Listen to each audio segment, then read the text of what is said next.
Welcome back बच्चों।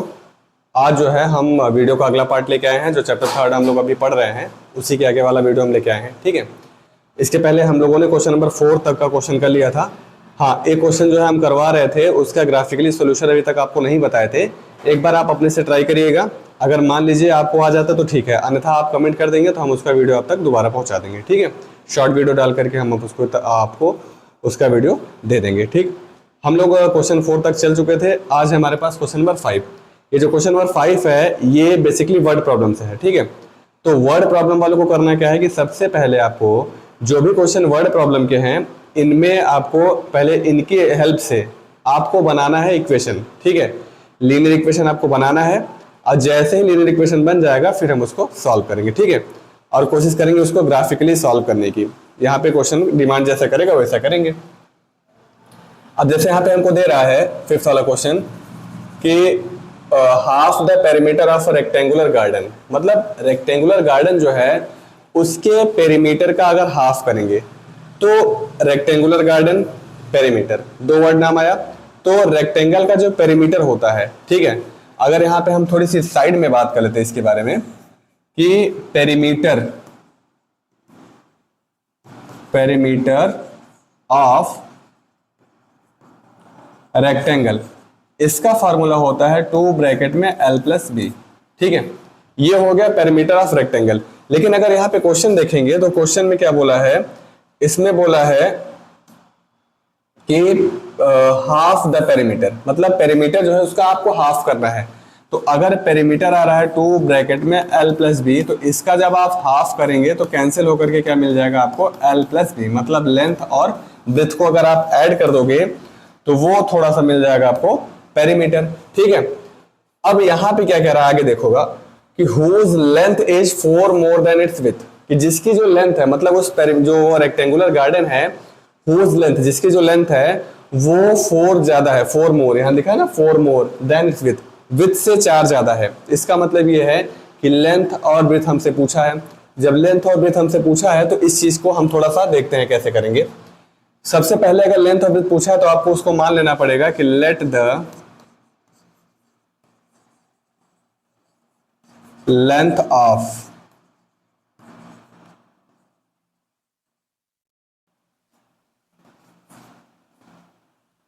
Rectangular, ठीक है, ANGU होगा यहां पे, रेक्टेंगुलर गार्डन BX। ठीक है, मान लेते हैं कि जो रेक्टेंगुलर गार्डन है उसकी लेंथ x है। ठीक, एंड ब्रेथ भी मानना पड़ेगा, एंड ब्रेथ BY।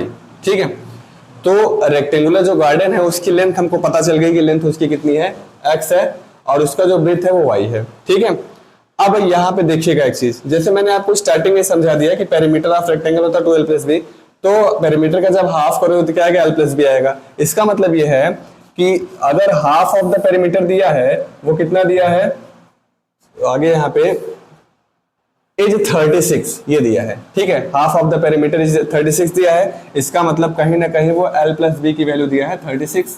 ठीक, तो यहाँ पे जब हमने जो है लेंथ मान लिया x और ब्रेथ मान लिया y, तो ये हो जाएगा x plus y is equal to 36। ये बन गया हमारा इक्वेशन नंबर 1।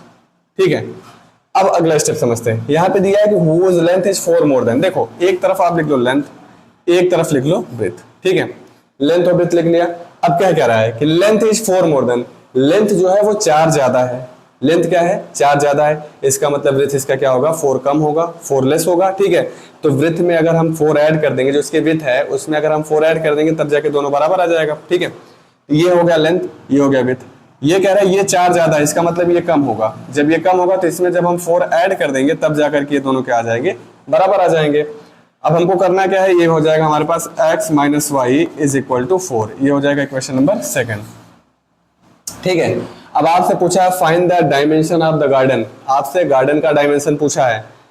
एक चीज यहाँ पे अगर आप समझ लीजिए कि यहाँ पर हमसे गार्डन का डायमेंशन पूछा जरूर है, लेकिन मेथड नहीं बताया कि ग्राफिकली सॉल्व करना है कि सब्स्टिट्यूशन मेथड सॉल्व करना है कि एलिमिनेशन से सॉल्व करना है, लेकिन फिर भी अभी तक हम लोग अगर ग्राफिकली पढ़ रहे हैं तो हम लोग को इसको ग्राफिकली ही सॉल्व करना पड़ेगा। ये चीज आप अच्छे से ध्यान में रखिएगा, ठीक है। तो इक्वेशन फर्स्ट और सेकंड जो हमारे पास बन गया है, तो हम पहले क्या करते थे, आपको याद होगा कि पहले इक्वेशन फर्स्ट एक इधर रखते थे, उसके बाद हम लोग इक्वेशन सेकंड यहाँ रखते थे। दोनों के लिए हम लोग क्या करते थे, टेबल बनाया करते थे, ठीक है। टेबल में क्या होता था बच्चा, एक में x की वैल्यू एक में y की वैल्यू रखते थे। ऐसे यहाँ भी क्या होता था, एक में जो है x की वैल्यू रखेंगे और एक में y की वैल्यू रखेंगे, ठीक। ये चीज हो गया। अब देखो इक्वेशन फर्स्ट हमारे पास है क्या, इक्वेशन फर्स्ट हमारे पास x plus y is equal to 36 है, ठीक है। और इक्वेशन सेकंड क्या है, x minus y is equal to 4। अब देखो अगर हम x की वैल्यू 0 रखते हैं, यहाँ पे लिखते हैं कि when x is equal to 0, तो यहाँ पे 0 हो जाएगा, तो हमारा जो y है वो कितना आ जाएगा, वो आ जाएगा 36, ठीक है। इसका मतलब y कितना आ जाएगा 36। और अगर जब हम y रखेंगे तो x भी हमारा 36 ही आएगा। ये थोड़ा सा अगर आप यहाँ पे वैल्यू रखेंगे तो वो पता चल जाएगा। इसी हिसाब से जब यहाँ पे हम लोग x इज इक्वल टू क्या रखते हैं 0, मतलब when x is equal to 0, तो y कितना आएगा, ये 0 minus y is equal to 4, तो 0 हट जाएगा तो minus y is equal to 4 आ जाएगा। ये माइनस जो है उधर ट्रांसफर हो जाएगा, तो y इज इक्वल टू आ जाएगा -4, तो ये हो जाएगा y इज इक्वल टू -4। अब जब हम y 0 रखेंगे तो ये ध्यान रखिएगा कि भाई ये 0 हो जाएगा तो x की वैल्यू डायरेक्ट कितनी आ जाएगी, 4 आ जाएगी, ठीक है। इतनी चीज आई होप आपको समझ में आ गई होगी कि कैसे वैल्यू किस तरीके से रखा जाता है। जब ये समझ में आ गया है तो आगे चलिए देखते हैं इसके बाद, ठीक। अब जैसे यहां देखिएगा आप लोग कि यहाँ पे हमको दो कोऑर्डिनेट मिल रहा है। पहला कोऑर्डिनेट मैं यहाँ साइड में अगर लिख दो तो कंफ्यूजन ना क्रिएट कराइएगा। पहला कोऑर्डिनेट इक्वेशन फर्स्ट के लिए मिल रहा है 0,36 और अगला मिल रहा है 36,0, यही मिल रहा है, ठीक है। मतलब पहला क्या मिल रहा है 0 और 36, और ये हो गया इक्वेशन नंबर फर्स्ट के लिए, ये याद रखिएगा आप लोग। सेकंड क्या मिल रहा है इक्वेशन सेकंड के लिए कि 0,-4 मिल रहा है और 4,0 मिल रहा है। इन्हीं दोनों को हमको कहाँ रखना है, हमको रखना है इक्वेशन नंबर फर्स्ट में, ये ध्यान रखिए। सॉरी, इसको रखना है ग्राफ में, ठीक। ग्राफ चलिए क्रिएट करते हैं यहाँ पे, ठीक। एक ग्राफ जो है बना लेते हैं हम लोग। ये इस तरीके से हो जाएगा और यहाँ पे इस तरीके से हो जाएगा ये ग्राफ। अब यहाँ पे देखिए एक वैल्यू ऑलरेडी 36 है, ठीक है। तो 36 को हम इतना बड़ा मार्जिन लेके करेंगे नहीं, तो हम क्या करते हैं, हर एक जो पॉइंट होता है ग्राफ में, हर एक पॉइंट होता है ना, मतलब कि हर एक बॉक्स ऐसे, अगर आप देखोगे तो ग्राफ में ऐसे बॉक्स बना रहे थे, तो हर एक बॉक्स जो है इन्हीं की वैल्यू हम मान लेते हैं कि 4 है, ठीक। 9 तक लेके जाएंगे इसको। तो जैसे अगर यहाँ से यहाँ तक क्या रहेगा 4, तो ये क्या हो जाएगा 8, ये क्या हो जाएगा 12, 16, 20, ये हो जाएगा 24, यहाँ हो जाएगा 28, ये हो जाएगा 32 और ये हो जाएगा 36, ठीक है। तो जैसे यहाँ पे हम 30 तक ले गए, ऐसे यहाँ भी हमको 4 का मार्जिन लेना पड़ेगा। ये हो जाएगा मान लीजिए 4, 8, 12, 16, 20, 24, 28, 32, यहाँ पे हो जाएगा 36, ठीक। तो यहाँ भी हमको क्या लेना पड़ेगा 4 का मार्जिन, लेकिन अब की बार माइनस में हो जाएगा, -4, -8, -12, -16, -20, -24, -28 एंड -32। ऐसे यहाँ भी हमको करना पड़ेगा, वो हो जाएगा -4, -8, -12, -16, -20, -24, -28, -32 एंड -36, ठीक है। ये ग्राफ बन के तैयार हो गया।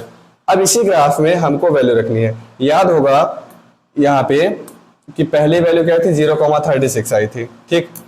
तो यहाँ पे क्या आ जाएगा, पहली मैं यहाँ साइड में लिख दे रहा हूँ कि 0,36 आया था और आया था 36,0, ये दोनों आए थे। और उसके बाद आया था -4,0 और 4, ये क्या कहते हैं 0,4, आई थिंक यही आया था ना, एक बार क्लियर कर लेते हैं। -4,0 उसके बाद ये आ गया था आपका। अब ये है इक्वेशन नंबर फर्स्ट के लिए। इक्वेशन फर्स्ट के लिए देखिएगा 36 है ना, कितना है 0 से 36, मतलब x पे बिल्कुल नहीं चलेगा, केवल इस पे जाएगा 36। तो ये हो गया पहला पॉइंट हमारा। ये हो गया क्या, फर्स्ट पॉइंट हो जाएगा यहाँ पे, ये वाला, ये हो जाएगा 0,36। ये रहता है एक्स एक्सिस और ये रहता है वाई, ये कोऑर्डिनेट में आप आराम से पढ़ लेंगे, ठीक है। अब इसके बाद में अगला वाला 36,0, मतलब हम जो है एक्स पे 36 चलेंगे और वाई पे बिल्कुल भी नहीं चलेंगे, तो ये हो जाएगा 36,0। पहली बात तो ये आ गई भाई। नेक्स्ट में क्या है, ये रहा इक्वेशन नंबर फर्स्ट के लिए, तो हम क्या करते हैं इक्वेशन नंबर फर्स्ट के हिसाब से इसको मिला देते हैं, ठीक। यहाँ पे हमने मिला दिया। अब इसके बाद में क्या है, इसके बाद हम लोग का इक्वेशन नंबर सेकंड, वहां क्या है -4,0, मतलब x पे -4 चलेगा, तो x वाला ये है, यहाँ पे चला -4, ये हो जाएगा, तो ये हो जाएगा -4,0।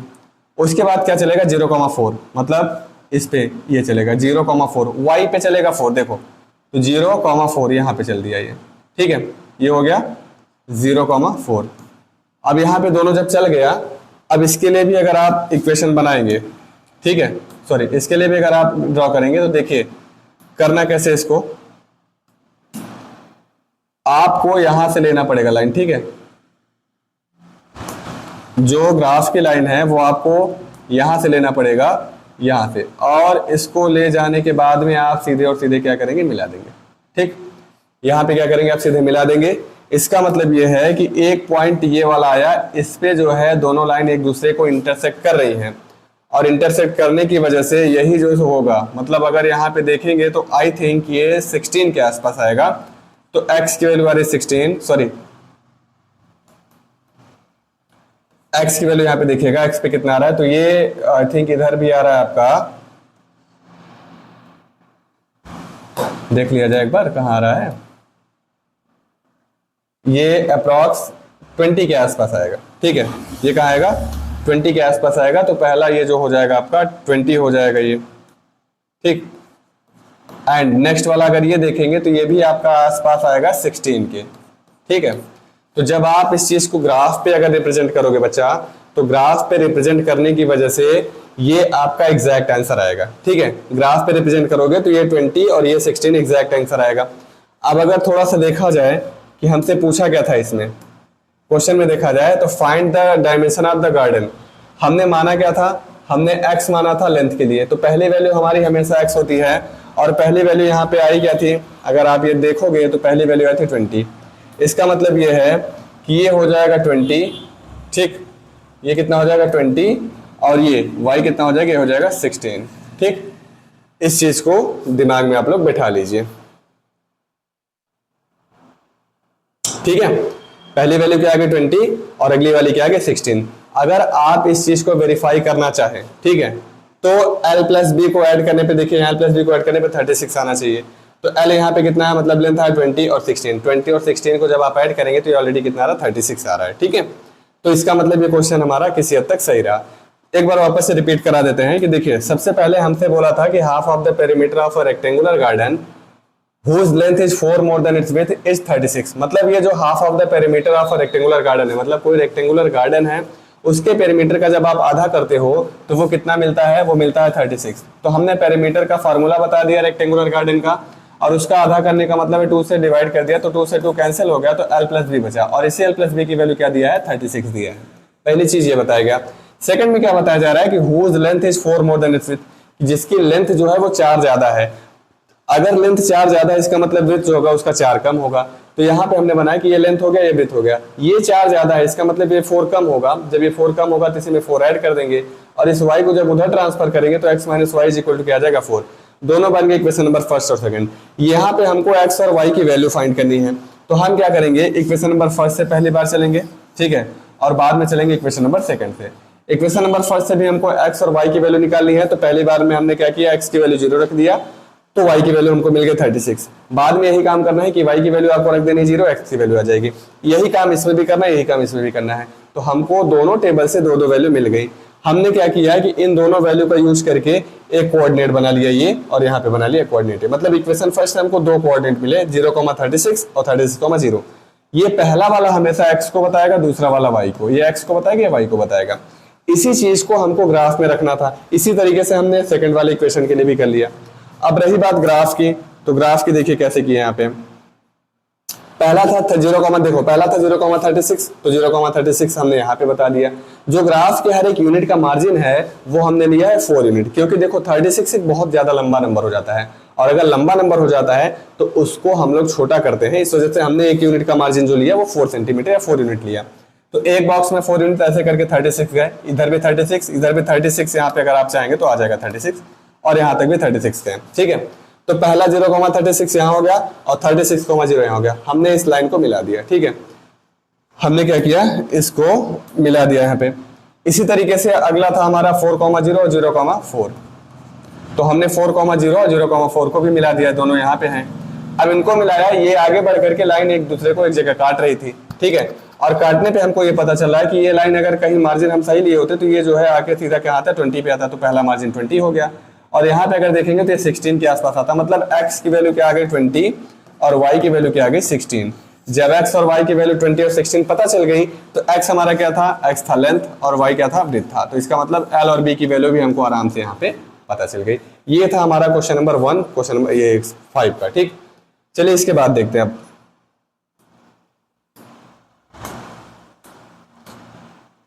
यहाँ पे है, सॉरी क्वेश्चन नंबर 5 ही था वो, अब ये है क्वेश्चन नंबर 6। ठीक है, इस टाइप का क्वेश्चन आपको आई होप बताया गया है, मैंने ही बताया इसको। अब यहाँ पे दिया है कि गिवन द लीनियर, सॉरी देखो यहाँ पे कि given the linear equation 2x + 3y - 8, ये आपको यहाँ पे दिया गया है। ठीक है, वो इक्वेशन क्या है, 2x - 3y और +8, ये चीज आपको दिया गया है यहाँ पे, ये वाला।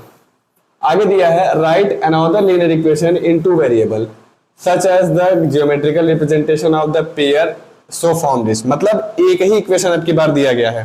ठीक, अगर आपकी बार एक ही इक्वेशन दिया गया है, आपको दूसरा इक्वेशन बनाना है। और दूसरा इक्वेशन बनाना कैसे है कि पहले ऐसा बनाना है कि जो पहला और दूसरा इक्वेशन की लाइन से अगर हम ग्राफ पे रिप्रेजेंट करें तो लाइन इंटरसेक्टिंग मिल जाए। मतलब ये है कि एक इक्वेशन आपको पहले ही दिया गया है, ये ऊपर आपको एक और इक्वेशन ऐसे बनाना है कि आप पहले इक्वेशन और दूसरे इक्वेशन के लिए अगर आप लाइन जो है वो ग्राफ पे रिप्रेजेंट कर रहे हैं तो लाइन इंटरसेक्टिंग मिलनी चाहिए। पहली चीज ये हो गया।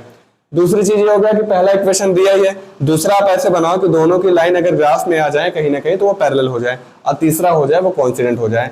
तो याद रखो इस चीज के लिए हमेशा रेशियो काम आएगा। ठीक है, रेशियो ही हमेशा काम आएगा, उसी को याद रखना है आपको। हम सॉल्व कराते हैं क्वेश्चन नंबर 1 के लिए। ठीक है, क्वेश्चन नंबर 1 के लिए हम सॉल्व कराते हैं। यहाँ पे पहला नंबर क्या है, वो है इंटरसेक्टिंग। अब आपको इंटरसेक्टिंग के लिए याद होगा कि जो a1/a2 है ये कभी भी b1/b2 के बराबर तो नहीं आता है। इतनी बात तो आपको याद हो जानी चाहिए। अब इतना बार इस चीज को हम रिपीट करा दिए हैं। ठीक है, a1/a2 जो है वो b1/b2 के बराबर नहीं आना चाहिए। अब करेंगे क्या आप इस चीज के लिए, देखिएगा। आपको पहला इक्वेशन क्या मिला है, वो मिला है आपको 2x, उसके बाद है +3y - 8 = 0। ये इक्वेशन नंबर 1 है। आपको इक्वेशन नंबर 2 फाइंड करना है। इक्वेशन 1 जब है उससे याद होगा तो हम ये फाइंड करते थे a1, b1 और c1। ठीक है, तो यहाँ पे इसका मतलब ये है कि अगर इसको आप कंपेयर करोगे तो a1 की वैल्यू आ जाएगी 2, ये a1 हो जाता था, b1 की वैल्यू आ जाएगी 3 और c1 की वैल्यू आ जाएगी -8। ये चीज था, मतलब a1, b1 और c1 की वैल्यू आ गई। अब याद रखो a1/a2 बराबर नहीं होना चाहिए किसी भी हाल में b1/b2 के। तो कहीं ना कहीं यहाँ पे अगर हम इस चीज को फॉलो करवाना चाहे यहाँ पे तो a1/a2 is not equal to b1/b2, यही होना चाहिए। तो a1 की वैल्यू तो हमको मिल गई 2 अपॉन b1 की वैल्यू हम कुछ भी रख सकते हैं। ठीक है, मान लो हम 3 रख दिया यहाँ पे, is not equal to c1 क्या, b1 क्या, देखो यहाँ b1 क्या दिया है, वो दिया है 3। ठीक है, अपॉन में चलो हम यहाँ 2 रख देते हैं, कोई दिक्कत है यहाँ पे। अब a1 की वैल्यू तो हमने यहाँ पे निकाल लिया है, लेकिन a2 और b2 की वैल्यू हमने अपने से रखा है। ठीक है, जब अपने से रखते हैं तो इसी को हम अगर इक्वेशन के फॉर्म में लिखेंगे तो a1 होता है, देखो वहां क्या होता है, a2x + b2y + c2 = होता है 0। तो a2 की वैल्यू हमने यहाँ 3 रखा तो ये हो जाएगा 3x + b2 की वैल्यू रखा है 2 तो ये 2y + c की वैल्यू कुछ नहीं है तो आप 0 भी रख सकते हो = 0। तो सेकंड इक्वेशन क्या निकल के आएगा हमारा कि 3x + 2y = 0। ध्यान रहे कोई जरूरी नहीं कि यही आंसर आ जाए, क्योंकि ऐसी हजारों या फिर हम कह रहे हैं कि इनफाइनाइट वैल्यू है जो कि a2 और b2 के प्लेस पे आ सकती है। इस वजह से एक तरीका यह है लगाने का कि आप जो है रेशियो देख लीजिए, जैसे भी रिक्वायरमेंट हो, बराबर करना है कि नहीं करना है, उसके हिसाब से आप नीचे वैल्यू रख देंगे और आपको अगली वैल्यू मिलना स्टार्ट हो जाएगी। ठीक है, तो ये रहा हमारा इक्वेशन नंबर फर्स्ट, इसका सॉल्यूशन हो गया। ठीक, सेकंड नंबर में क्या है कि पैरेलल लाइंस के बारे में बात करनी है। अब पैरेलल लाइंस का आपको रेशियो अगर याद हो तो जल्दी से कमेंट कर दीजिए। ठीक है, पैरेलल लाइन के लिए अगर आपको रेशियो याद हो तो जल्दी से जल्दी कमेंट कर दीजिएगा। मुझे याद है, जहां तक है आप क्लियर कराइएगा इस चीज को कि A1/A2 जो है वो B1/B2 के बराबर तो आ जाएगा, लेकिन कभी भी C1/C2 के बराबर नहीं आएगा, ये ध्यान रखना है। आई थिंक यही था हम लोग का। ठीक है,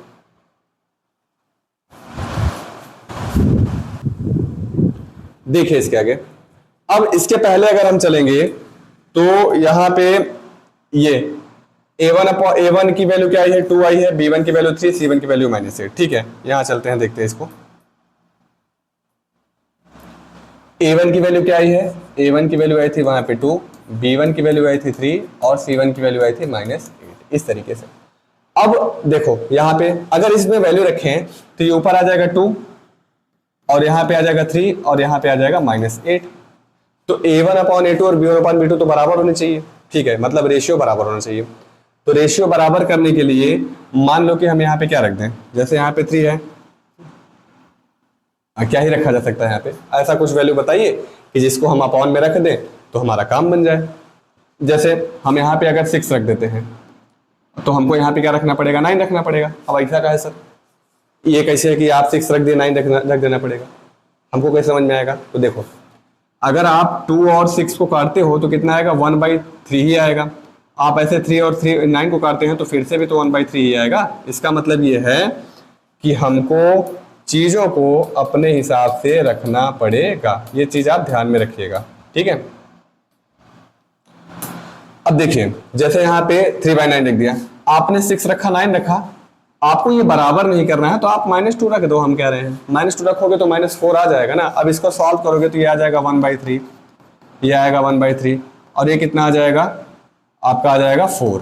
तो ये तो बराबर नहीं हुआ ना, तो इसका मतलब कहीं ना कहीं चीज फॉलो हो रही है। तो यहाँ पे इसे लिखेंगे कि सेकंड के लिए A1/A2 is equal to B1/B2 is not equal to C1/C2। ये चीज आपको ध्यान रहना चाहिए। तो ये 2 अपॉन वहां पे क्या लिखे हैं 6 is equal to 3/9 is not equal to -8/-2। सो यहाँ पे क्या आ जाएगा, आपको इक्वेशन फाउंड करना था। तो A2x plus B2y plus C2 is equal to 0। ये हमारी क्या है, रिक्वायर्ड इक्वेशन है। ठीक है, यही हमारी रिक्वायर्ड इक्वेशन है। तो A2 की वैल्यू यहाँ पे क्या आई है, 6 है, तो 6x प्लस B2 की वैल्यू क्या है 9y और माइनस ये देखो C2 की वैल्यू क्या है -2 इज इक्वल टू 0। तो ये हो जाएगा हमारा रिक्वायर्ड इक्वेशन यहाँ पे। ठीक है, अब इसी तरीके से आप हजारों इक्वेशन बना सकते हैं। ठीक है, बस आपको क्या करना है कि रेशियो किसी भी तरीके से वो सेम रखना है। अब जैसे यहाँ पे सेकंड नंबर हो गया रेशियो, कोइंसिडेंट की भी बात आ जाती है थर्ड नंबर।